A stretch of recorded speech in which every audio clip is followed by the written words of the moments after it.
বেঁচে গেছে না আমাদের মানুষ মেরে ফেলবে।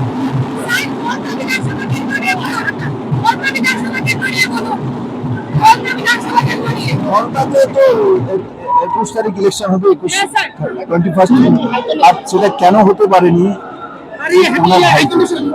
মমতা বন্দ্যোপাধ্যায়ের অভিযোগ ইলেকশন কমিশন নাকি আপনারা খেলছেন, সেই অভিযোগকে কি বলবেন?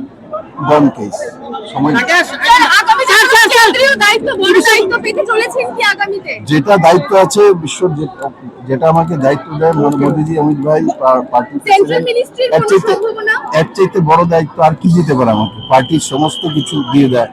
এর চাইতে ঈশ্বরের কাছে আমি তাদের দুজনের সুস্বাস্থ্যের কামনা করি, ওরা দুদিন বেঁচে থাকুক। অভিষেক বন্দ্যোপাধ্যায় বলেছিল 4 তারিখ করে দেখা হবে, খেলা হবে, অমিত শাহকে বলেছিল, কি বলবেন? পাগল, পাগলের সঙ্গে কেউ কথা বলে? দূরে থাকা উচিত। শেষ, গন কেস, পার্টি শেষ। মুখ্যমন্ত্রীর মুখ কাকে আমরা দেখতে পাবো? ও পার্টি নির্ণয় করবে, এখন মাত্র ইলেকশন হয়েছে।